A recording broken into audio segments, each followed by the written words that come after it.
Lay down the Hi! Welcome to this video. Hey, we all love a sandwich on a picnic, but have you ever made your own bread? No. No? Well, in this video, we're going to show you how to make bread in a bag. Have you washed your hands? Yes. Yes. Let's get started. We need a chopping board, weighing scales, a bowl, a spoon, a lined or a non-stick tray, and some measuring spoons or a teaspoon to help measure. And we need some ingredients. Do you want to go through them? Yeah. And we need some sugar, water and flour. It's salt, water, flour, and some fast action dried yeast. We also need a bag to make our bread in a bag. Strong white flour is a special kind of flour, perfect for making bread. It contains more gluten, so actually it holds its structure once baked. Miller, what's your job going to be today, do you think? Weighing. You're going to do some weighing, so you're going to weigh out the flour. Perfect. We're going to get started weighing out our flour. Pop it on. You can obviously use electric weighing scale or a weighted one. Oh, thank you, Honor. And we're going to need the bowl on top. Let's go to 0. And we're going to need our bag. We line the bowl with the bag because then this stops the bowl getting messy and then tipping it into the bag. So we're saving ourselves some washing up there. So we're going to need 225 grams of strong flour. There we go. And make sure you've got it on your grams rather than your ounces, because otherwise you're going to have a lot of flour there. There we go. You keep tipping. I'm going to open up the yeast. These are in foiled packets, so they could be a bit tricky. How much do we need? You need 225 grams. Keep going. 212. There we go. Perfect, Miller. That's 227. That's fine. That will work for us. 229. So now we're going to tip in the yeast into the bag. There we go. Honor, will you? Water? We're going to need a pinch of salt first. So we get all the dry ingredients into the bag. So it's salty to make the bread. Yeah. You can add in some extra dried herbs for flavour. And there we go, perfect. And then we're going to add in 100 ml of warm water. This helps just to make the dough rise a little bit quicker. You can just use normal water or tap water. There we go. All of it? Yep, pop it in. Ooh. What does it look like, Honor? Ooh, like pretty and like ooh, muggy. So the other really important thing to do is to obviously make sure it's completely sealed. Miller, can you just run your finger across the top? And there we go. What's he doing? He's sealing it up, and then Yeah. I'm going to get you to start the mixing, Miller. Okay. All you have to do is give it a little massage with your hands. Squidge it up and combine all the ingredients together. Oh, it's falling out. Oh, that's the reason why we need to make sure we've done it up properly. We don't want it everywhere. There we go. Honor, I've prepared one for you earlier, so you can massage one too. Mix it all up. Good. Massage. The aim for this is to make sure you've massaged it and combined it so well that the dough actually comes away from the bag, almost leaving it in a ball itself. This is really good fun, but it will take about 10 minutes for it to be done and combined. So if you need to pause the video whilst you're doing this, then do it now.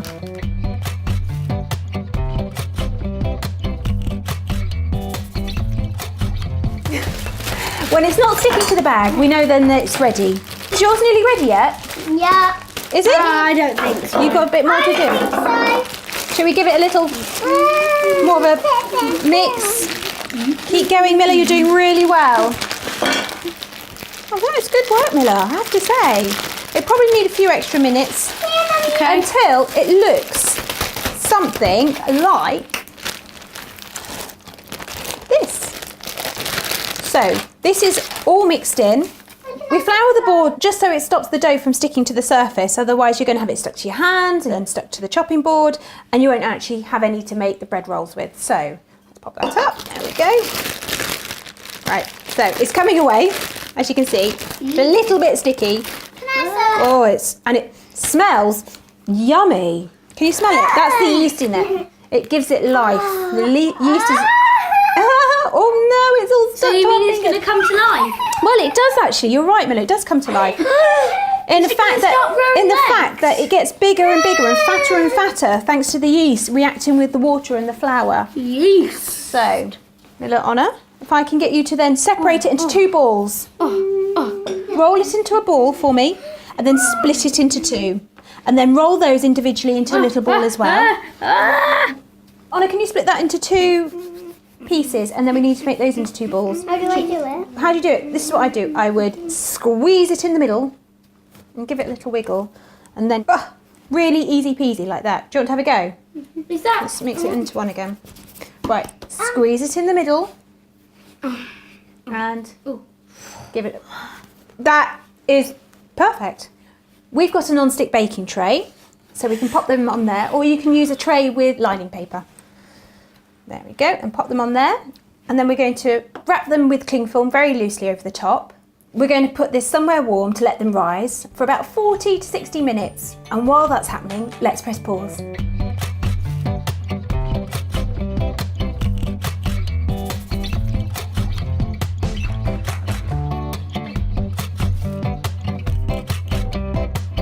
These are ready now. We're going to put them in the oven. They take about 20 to 25 minutes to cook on 220 degrees or 200 if it's a fan assisted oven. Probably gas mark 7, round about there. Let's put them in.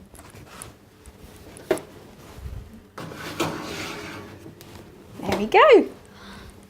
So this is a really good time for you to pause the video whilst you clean up your area, ready for the next part.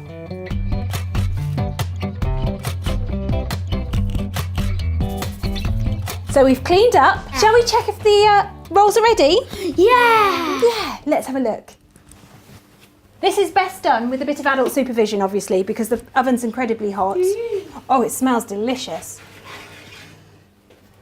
Let's put this onto a surface. There we go. Some delicious homemade rolls. How do they smell? They smell delicious, don't they? They really do. Yeah. A really good way to know if they're done is that there's a little hollow sounding noise that they make if you tap the bottom. Do watch out because it would be quite warm. Just like that. The best thing to do is pop them on a rack and let them cool. We're going to turn our freshly baked rolls into sandwiches so we can take them on a picnic. I just have it plain. You like it plain? I like it with just butter. What do you like it with though, Miller? What do you like a sandwich with? Ham. Ham, even better. There we go. Did you enjoy making those? Yeah. Yeah. If you'd like to have a go at making another recipe, there are more cook-alongs for you to explore. We'd love to see what you've made. Take pictures and tweet them to @EatHappyProject.